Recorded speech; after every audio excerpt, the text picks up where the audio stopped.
Fala no ano, tranquilo? Iniciando mais um capítulo da apostila de vocês, que é o capítulo 10. E esse capítulo fala sobre os cristais de sais e como eles são organizados e formados quimicamente falando. Bom, o que são cristais? Cristais, eles têm algumas características que algum deles tem uma estrutura geométrica, algum deles não, a maioria deles tem uma estrutura geométrica, mas não necessariamente uma estrutura geométrica regular, pode ser irregular também. E como que essas estruturas são formadas? São formadas através de átomos, e esses átomos são átomos ionizados, átomos positivos e negativos. Lembram de cátion e ânion? Cátion perde elétrons e ânion ganha elétrons, fica positivo e outro negativo. Então, através desses átomos positivos e negativos, há uma atração entre eles. Lembrando que positivo e negativo se atraem, certo? Veja aqui esse exemplo na lateral da apostila. Supondo que essas bolinhas amarelas são átomos positivos e as bolinhas são átomos negativos. Eles vão se aproximar, atraídos, né? Sendo atraídos um pelo outro e formando uma sequência de átomos positivos e negativos, tendo uma estrutura cristalina, que é um sal. E no nosso dia a dia a gente usa sal de cozinha, que é o cloreto de sódio.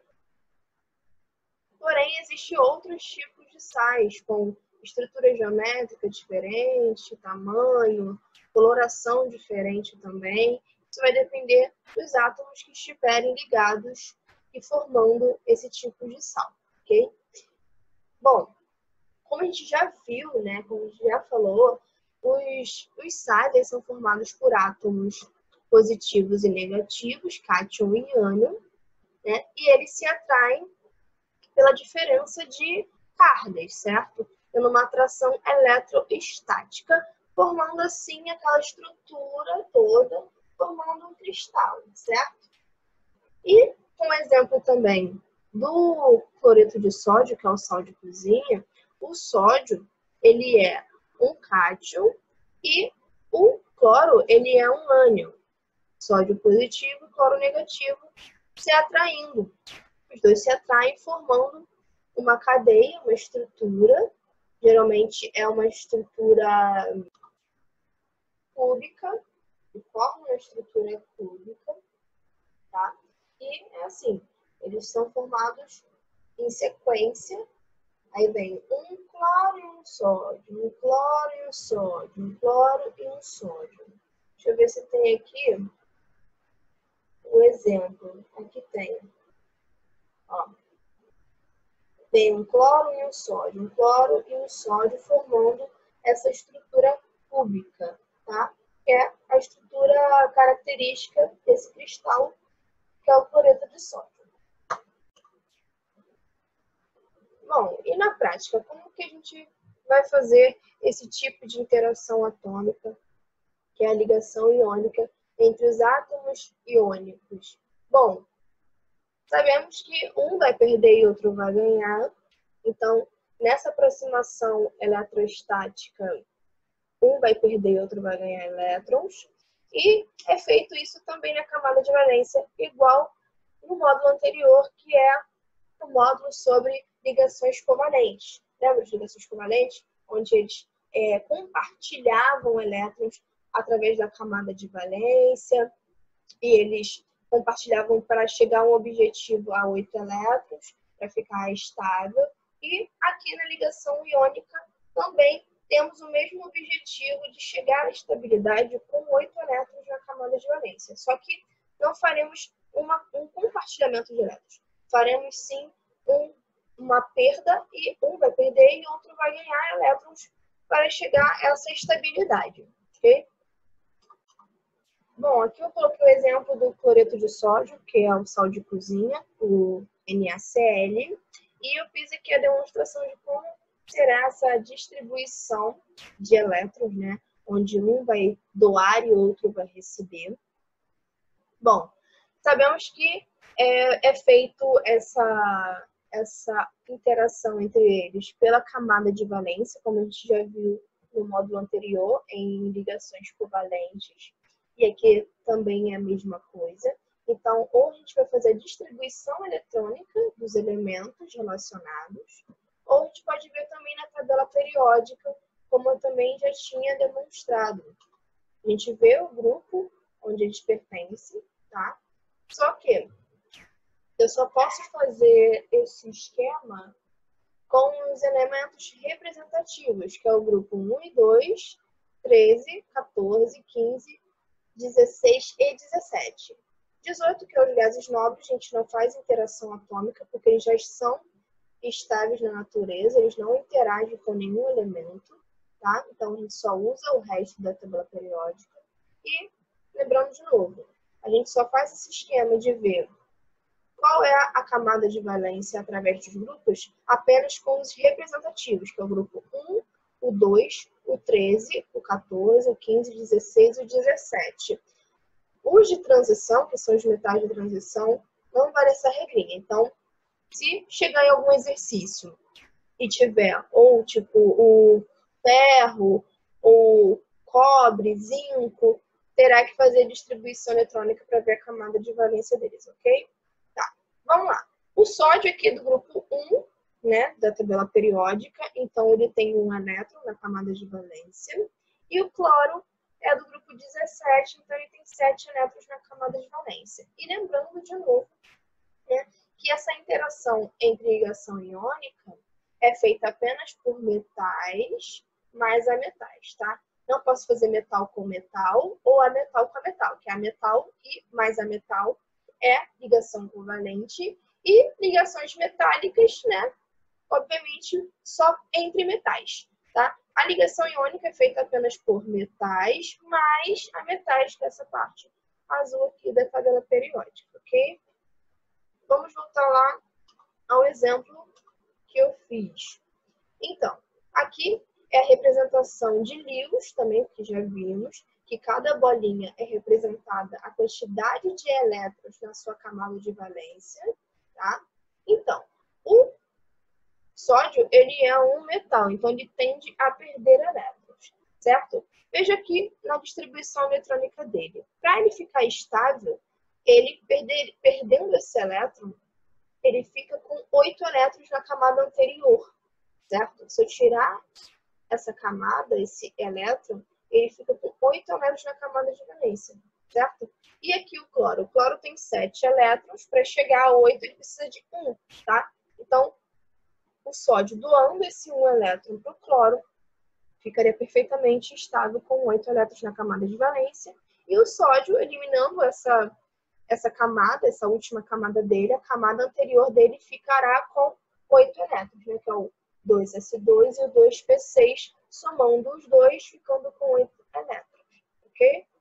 E aqui embaixo temos a representação estrutural, tá? Onde indica que o sódio ele perdeu um elétron, que está positivo, e o cloro, né, que ganhou esse elétron, ficou negativo, ok?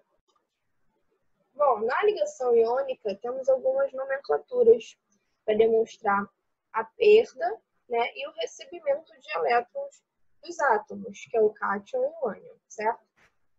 E dependendo dessa quantidade de perda ou de recebimento, eles vão ter uma nomenclatura. Começando aqui pelo monovalente. O monovalente é quando um átomo ou perde um elétron ou ganha um elétron. Aqui temos o exemplo do cátion sódio e o cátion potássio. O sódio perdendo um elétron, ficando positivo, o potássio também. E o cloro e o bromo ganhando um elétron, ficando com menos um, tá? Então, eles vão ser denominados como cátion monovalente ou ânion monovalente, tá? Temos também o bivalente, que são ou perdendo 2 ou ganhando 2, é o cálcio e o magnésio, aqui perdendo 2, então ficando um cátion bivalente, e o oxigênio e enxofre sendo um ânion bivalente, ganhando 2 elétrons. E por último, o trivalente, que é perdendo ou ganhando 3 elétrons. O alumínio e o ouro perdendo 3 elétrons, então ficando 3 mais. E o nitrogênio e o arsênio sendo um ânion trivalente, ganhando 3 elétrons.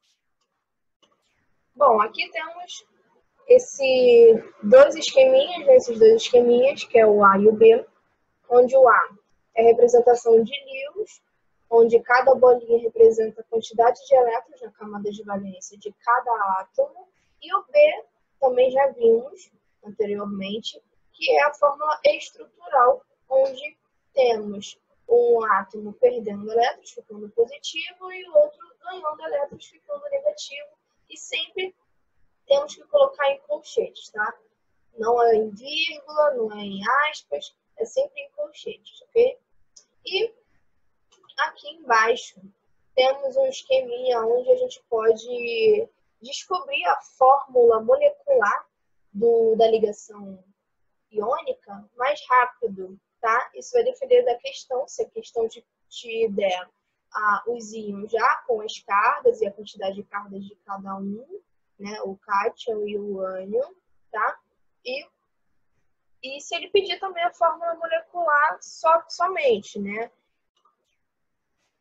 Aqui eu coloquei o exemplo que está na apostila e eu fiz uma demonstração um pouco mais clara de ver do que está na apostila. Supondo que a questão te peça somente a fórmula molecular e ele te dê 2 átomos iônicos, né? Um cátion e um ânion, e ele peça a fórmula molecular. Seguinte, vocês vão pegar sempre o primeiro é o cátion, tá? Sempre o primeiro é o que tem carga positiva e o último é o que tem carga negativa.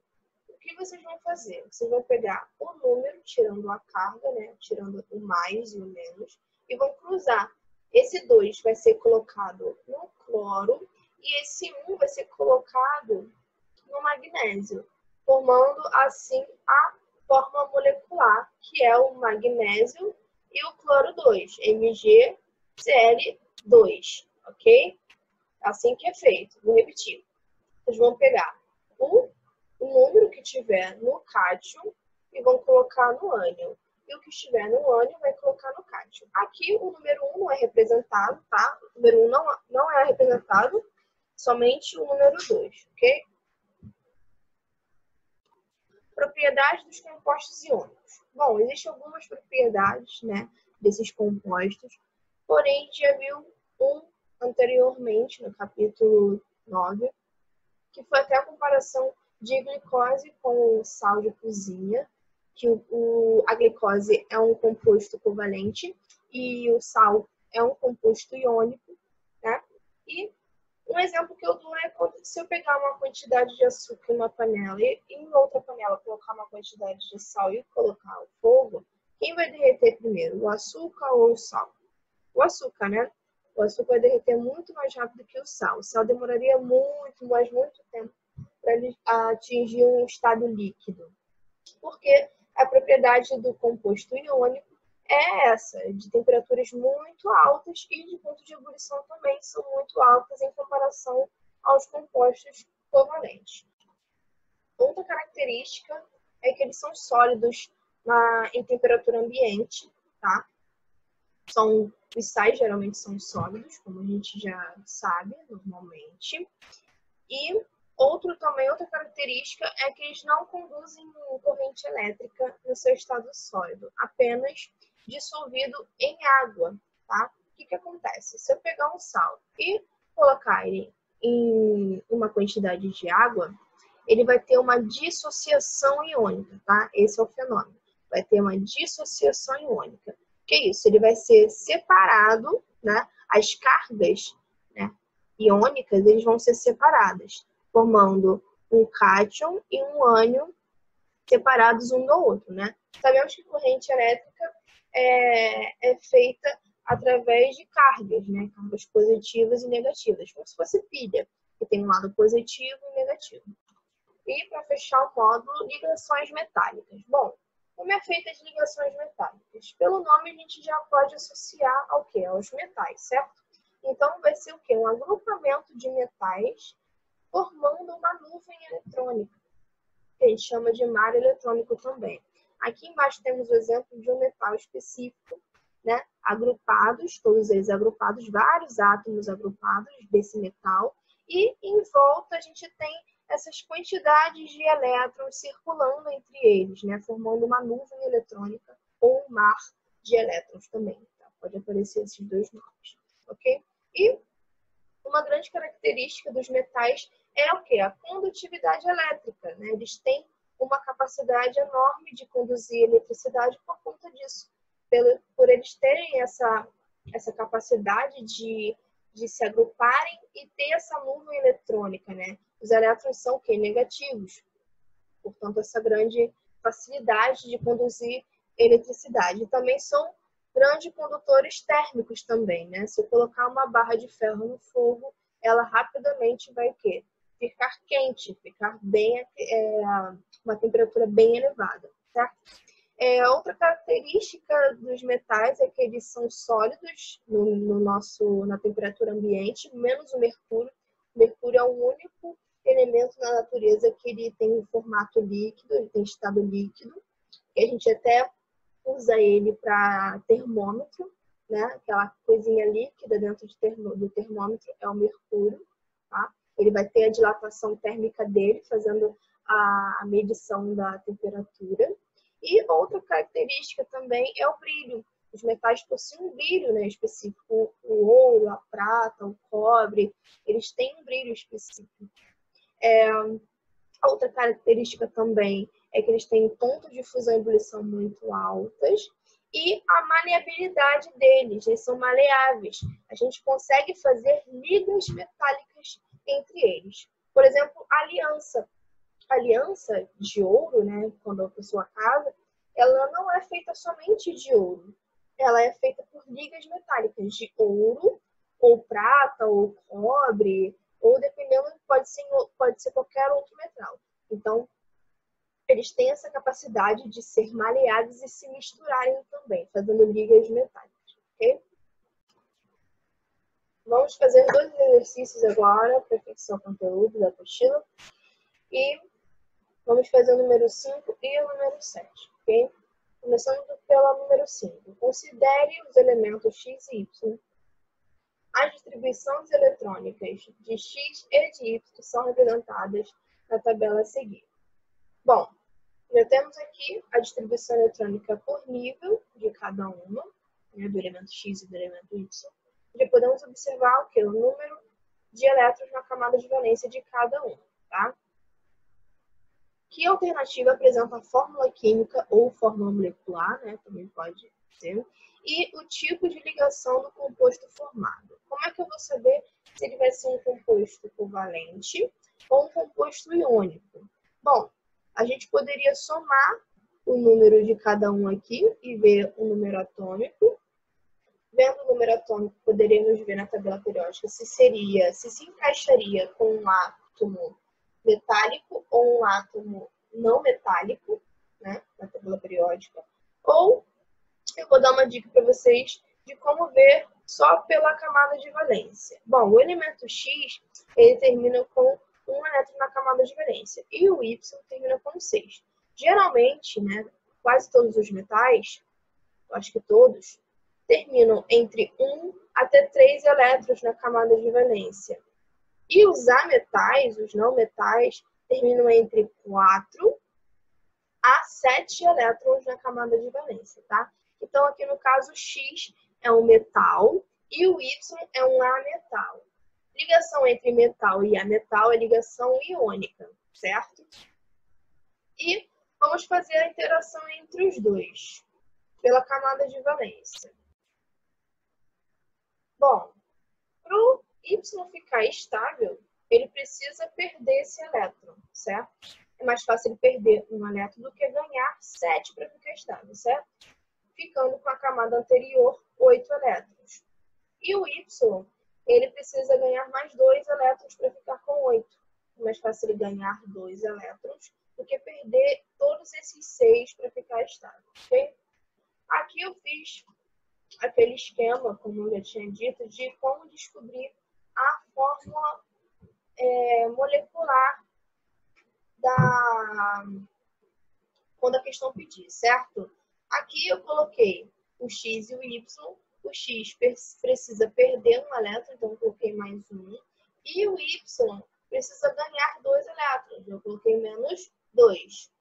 Aí a gente vai cruzar esses números, certo? Para descobrir a fórmula molecular. Então, ficando X2, né? Esse 2 vem para cá, e 1 vem para o Y, ficando X2Y como fórmula molecular.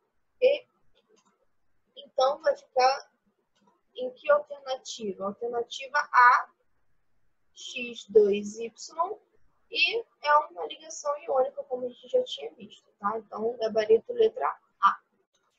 Número 7. Relacione as colunas. Letra A. Átomo que recebe 2 elétrons durante uma ligação iônica. Como a gente já viu, átomos que recebem elétrons ficam negativos, né, com carga negativa, que são os ânions. Se ele ganha 2, então ele vai ser um ânion bivalente, certo? Letra B.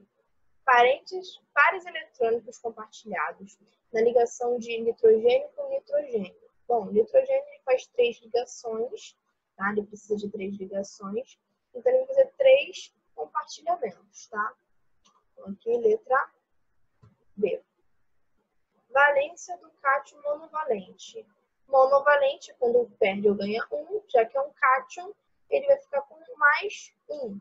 Então, aqui, letra C. Letra D. Número de elétrons na última camada do elemento com o número atômico 54. Vamos ver na tabela periódica quem tem número atômico 54. 54A. Aqui é o xenônio. O xenônio, ele é um gás nobre, então a camada de valência dele, ele vai ter 8 elétrons, né, que ele já é estável, tá? Então aqui, letra D, 8 elétrons. Próximo, letra E, valência do ânion trivalente. Ânion trivalente é o menos 3. Valência do elemento químico selênio. Vamos lá na tabela periódica novamente.